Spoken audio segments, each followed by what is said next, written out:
now I'd like to introduce the Guru Gauranga, who has put together a narration and slideshow of what it was like for Prabhupada, to try to give us an insight and an experience, a little bit of what it was like for Prabhupada to travel from Calcutta to Boston. Thank you, Dr. Schweig. Ladies and gentlemen, this is a slideshow titled A Most Improbable Journey. At 12:30 p.m. on this day, exactly 50 years ago, A.C. Bhaktivedanta Swami disembarked at the port of New York City after completing a transoceanic journey of 38 days, during which the almost 70-year-old Swami had suffered 2 successive heart attacks at high sea and nearly died. Elderly and penniless, Bhaktivedanta Swami had journeyed on an old freighter from the port city of Calcutta. That freighter, the MV Jaladuta of the Scindia Steam Navigation Co, had been the temporary residence of a frail but determined passenger on his solitary journey to fulfill the great mission of his life. In keeping with the theme and mood of this most improbable journey, I shall refer to His Divine Grace A.C. Bhaktivedanta Swami Prabhupada as Bhaktivedanta Swami during this presentation. I've used period photos wherever possible, with few exceptions. And when repeating the exact words written by Bhaktivedanta Swami in his diary, I will begin by saying quote and conclude by saying unquote. Let us now pick up the story of this most improbable journey where it began, in Vrindavan, India, the holy place where Lord Sri Krishna appeared on earth some 5,000 years ago. Next. 1959, quote, I was sitting alone in Vrindavan, writing.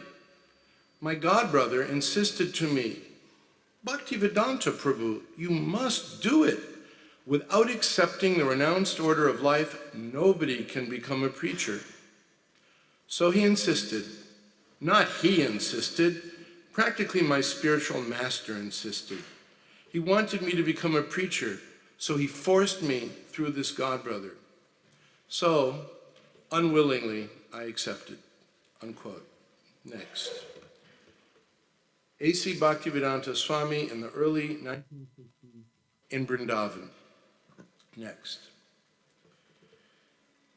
A.C. Bhaktivedanta Swami occupied these quarters in the Radha Damodar temple in Vrindavan, India. There he prayed, studied, and translated the Srimad Bhagavatam, the transcendental text known as the mature fruit of all Vedic wisdom. In fact, some Vrindavan residents began to refer to Bhaktivedanta Swami as the Swami who always writes. Bhaktivedanta Swami occupied 2 rooms connected by a veranda. This room served as his sitting room and bedroom. Next. In this room, which served as his kitchen, A.C. Bhaktivedanta Swami would take prasadam. Next. This is the main entrance to the Radha Damodar temple in Vrindavan, where Bhaktivedanta Swami's quarters were situated. Next. Early 1960s, Sri Sri Radha Damodar are the temple deities whom Bhaktivedanta Swami would worship daily. Next. In his kitchen, Bhaktivedanta Swami would take prasadam, and while looking out the window, next, contemplate the sacred place of burial of Srila Rupa Goswami. Next. Bhaktivedanta Swami in his quarters at Radha Damodar Temple. Next. Early 1965. Desirous of fulfilling the order of his spiritual master to preach Krishna consciousness in the West in English, Bhaktivedanta Swami sought the help of Mrs. Sumati Morarji, the owner of the Scindia Steam Navigation Company. Mrs. Morarji initially refused to give Bhaktivedanta Swami a passage to America on one of her ships, saying that the Americans were an uncooperative people, that New York was too cold, and that the Swami was too old and would surely die there far away from his beloved Vrindavan. Nonetheless, Bhaktivedanta Swami was undeterred. Finally, Mrs. Morarji relented and promised to give Bhaktivedanta Swami complimentary passage on one of her merchant ships sailing from Calcutta. Next. Spring 1965.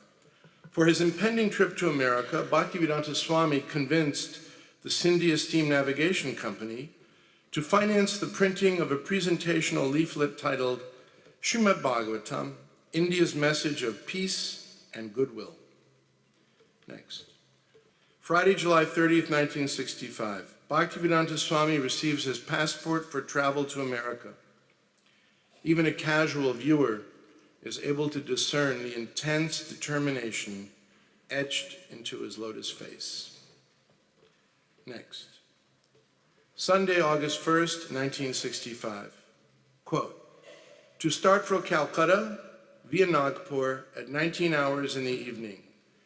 Viday, ticket dated July 24, 1965. Luggage booked, paid 12 rupees, 20 paisa, unquote. Next. This is what Calcutta looked like in the early and middle 20th century. That is the Hooghly River in the background, a tributary of the Holy Ganges. Next. Tuesday, August 3rd, 1965.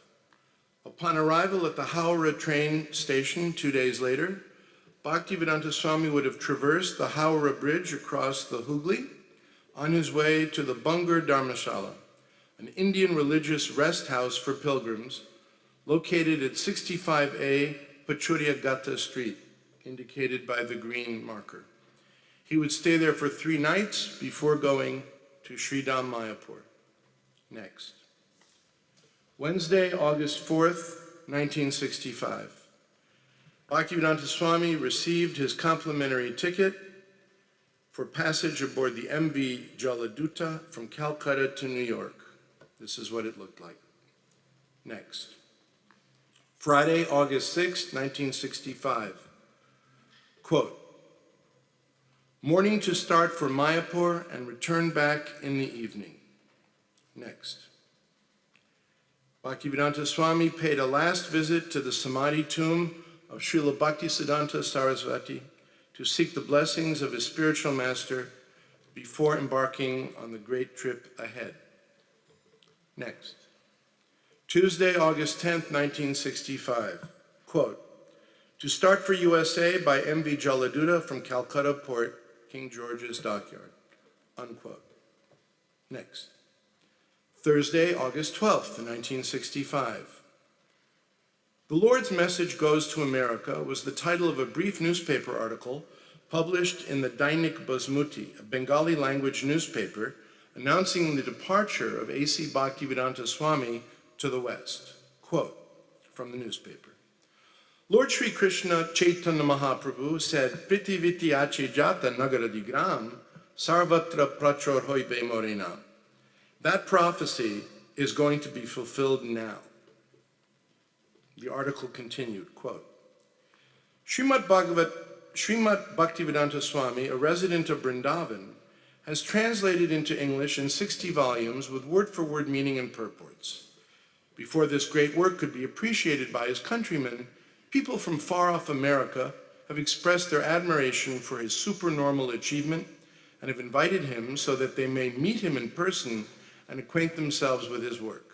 Hence, he is departing from Calcutta for New York this 12th day of August. Unquote. Of course, this was newspaper talk. At the time, there were no 60 volumes, no admirers, no invitation, and no interested persons awaiting his arrival. But Lord Krishna would arrange for them to come in the future. Next. Friday, August 13th, 1965. The luckiest day in history. Friday the 13th.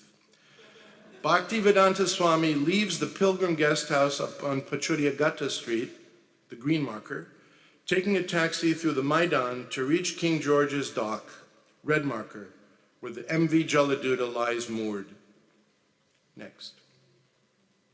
Friday, August 13th, 1965. Quote, today at 9 a.m., embarked on MV Jaladuta, came with me Bhagwati, an official of Scindia Steam Navigation Company, Mr. Sengupta, Mr. Ali, and Vrindavan, who was his son. Thanks to Lord Sri Krishna for his enlightening Srimati Sumati Mararji for all these arrangements." Unquote. Next. Saturday, August 14th, 1965. Quote, "The ship started at about 11 o'clock in the morning majestically, but on reaching the Bay of Bengal, there is tilting of the ship and little rolling also. The roughness increased gradually on the upper Bay of Bengal, and I felt sickness.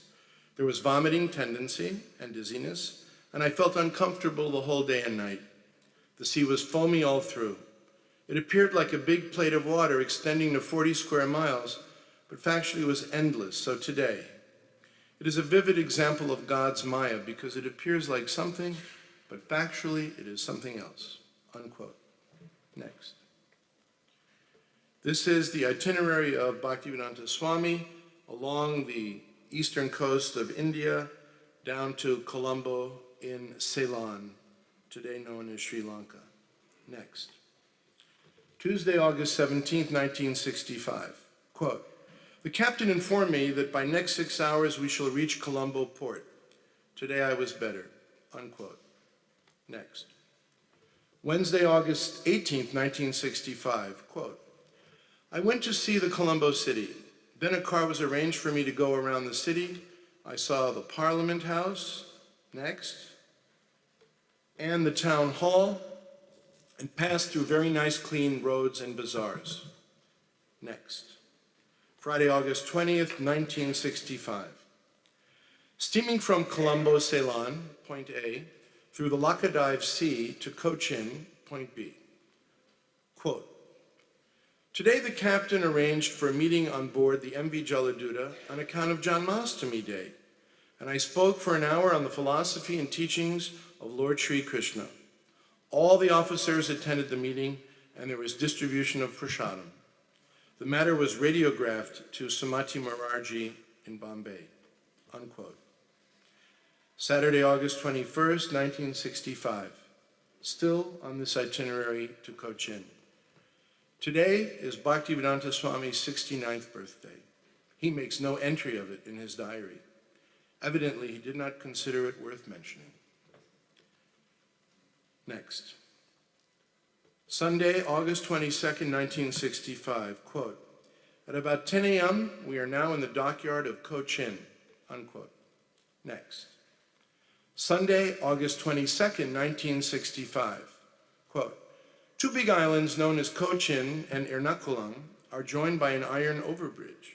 The iron overbridge was constructed by the Britishers very nicely," unquote. Next.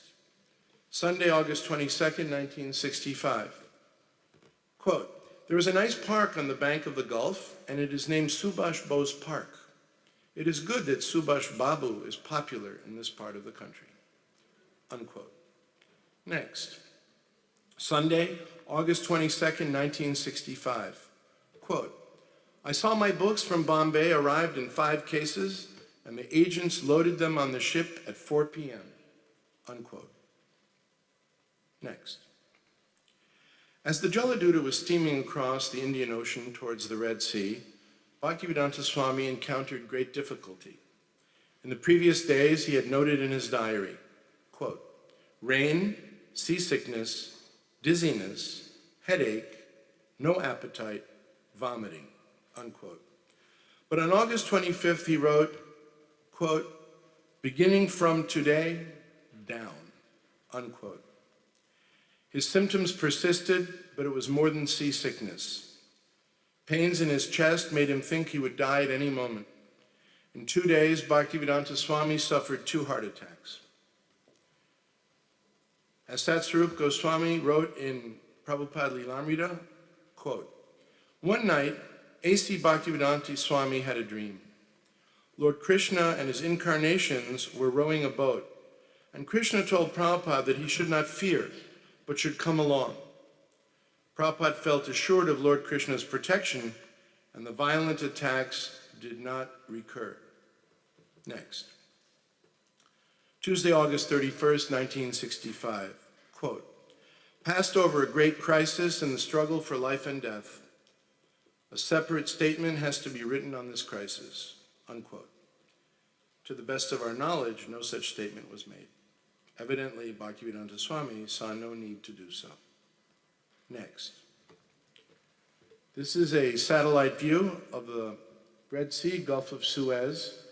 The Jaladuta went into the Red Sea, into the Gulf of Suez, and approached the Suez Canal. Next. Wednesday, September 1st, 1965, Bhaktivedanta Swami notes the arrival of the Jaladuta at Port Suez, an Egyptian city at the southern point of the Suez Canal. Next. This is a map of the Suez Canal. At the southernmost point, there is the city of Suez. At the northernmost point on the Mediterranean, Port Said. Next. This is a picture, a period picture of the Suez Canal in the 60s. It was normal for two ships to pass in opposite directions. Next. Thursday, September 2nd, 1965. This is the north end of the Suez Canal, approaching Port Said. Next. Thursday, September 2nd, 1965, Bhaktivedanta Swami notes the arrival of the Jaladuta at Port Said, an Egyptian city at the northern end of the Suez Canal. Next. Friday, September 3rd, 1965, A.C. Bhaktivedanta Swami commented about Port Said, Egypt's oldest port city. Quote, the Port Said city is nice. It has long, narrow, neat, and clean roads with lofty buildings. The city is not at all congested. While passing the rear point of Suez towards Mediterranean Sea, the city is clearly seen. Although in the desert, the city has all varieties of vegetables available, unquote. Next. Friday, September 3rd, 1965. The Jaladuta sails past the Grand Mosque of Port Faoud on the eastern side of the Suez Canal, opposite Port Said. If Bhaktivedanta Swami had been on board, that's exactly what he would have seen. On deck, excuse me. That's exactly what he would have seen. Next. Saturday, September 4, 1965. Upon leaving the Suez Canal, the Jaladuta heads into the waters of the Mediterranean Sea toward Sicily and Malta. Next. Tuesday, September 7, 1965. Quote, today Varaha Dvadashi observed the best atmospheric condition on the Mediterranean Sea. All along, we have seen the Algerian coast. Unquote. Next. Tuesday, September 7th, 1965. The journey continues as Bhaktivedanta Swami reaches the Strait of Gibraltar, connecting the Mediterranean Sea to the Atlantic Ocean. Next. Wednesday, September 8th, 1965, quote, we passed over Gibraltar Port. The other side is Spanish Morocco. There is regular ferry steamer service. The strait is wide, about 7 miles across. Next. Wednesday, September 8th, 1965, quote, we are in the Atlantic, unquote. Next. Friday, September 10th, 1965, quote, today the ship is plying very smoothly. I feel today better, but I am feeling separation from Sri Vrindavan and my lords, Sri Govinda, Gopinath, Radha Damodar. The only solace is Sri Chaitanya Charitamrita, in which I am tasting the nectarine of Lord Chaitanya's Leela. I have left Bharat Bhumi just to execute the order of Sri Bhakti Siddhanta Saraswati in pursuance of Lord Chaitanya's order. I have no qualification, but I have taken up the risk just to carry out the order of His Divine Grace. I depend fully on their mercy so far away from Vrindavan, unquote. Next. Saturday, September 11th, 1965, quote, today the ship ran on very smoothly, the sky was clear, and there was sunshine all the day, unquote. Next. Saturday, September 11th, 1965. Here is a photo of the MV Jaladuta, quote, running very smoothly, unquote, which I was fortunate to find in an online database of historic merchant ships. To the best of my knowledge, this image has never before been shown in public. Next. Monday, September 13th, 1965. Quote, I emphatically say to you, O brothers, you will obtain your good fortune from the Supreme Lord Krishna only when Srimati Radharani becomes pleased with you. Sri Srimad Bhaktivedanta Sarasvati Thakur, who is very dear to Lord Gauranga, the son of Mother Sachi, is unparalleled in his service to the Supreme Lord Sri Krishna. He is that great saintly spiritual master who bestows intense devotion to Krishna at different places throughout the world. Next. Tuesday, September 14th, 1965. Quote, I was talking in the captain's room with the chief engineer, Mr. Travers, who told me that he had never had such experience of calm and quietness in the Atlantic. There was always typhoon, cyclone, fog, etc., at least for days in every trip in the past. I said, it is Lord Krishna's grace. If such things as usual in the Atlantic would have taken place, I would have died, unquote. Next. Friday, September 17th, 1965. After a 35-day journey from Calcutta, the Jaladuta reached America at Boston, docking at Commonwealth Pier at 5:30 in the morning. Next. Friday, September 17th, 1965. It was at Boston's Commonwealth Pier that Bhaktivedanta Swami composed another poem in Bengali titled Markini Bhagavad Dharma. Some of the verses he wrote on board the ship that day are as follows. Next. Quote, My dear Lord Krishna, you are so kind upon this useless soul, but I do not know why you have brought me here. Now you can do whatever you like with me. But I guess you have some business here, otherwise why would you bring me to this terrible place? But I know that your causeless mercy can make everything possible because you are the most expert mystic. Somehow or other, O Lord, you have brought me here to speak about you. Now, my Lord, it is up to you to make a success or failure, as you like. O spiritual master of all the worlds, I can simply repeat your message. So if you like, you can make my power of speaking suitable for their understanding. O Lord, I am just like a puppet in your hands. So if you have brought me here to dance, then make me dance. Make me dance, O Lord, make me dance as you like. I have no devotion, nor do I have any knowledge, but I have strong faith in the holy name of Krishna.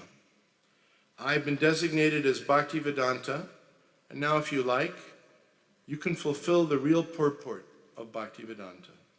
Signed, the most unfortunate, insignificant beggar, A.C. Bhaktivedanta Swami, on board the ship Jaladuta, Commonwealth Pier, Boston, Massachusetts, USA, dated 18th September, 1965.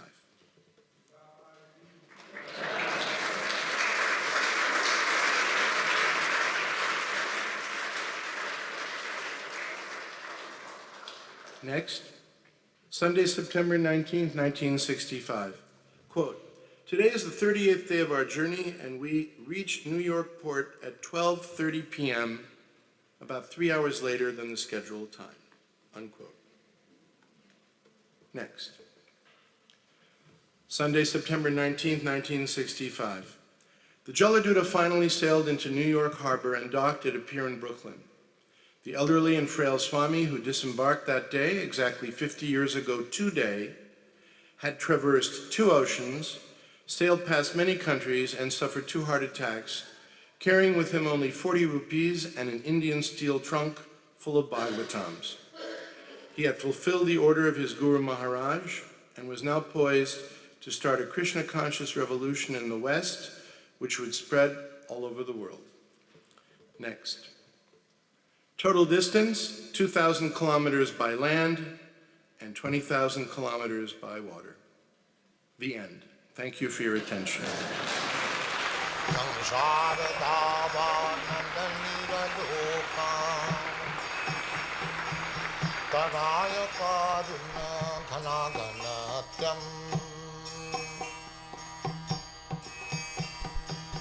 प्राप्तस्य कल्याणगुणान्नवश्य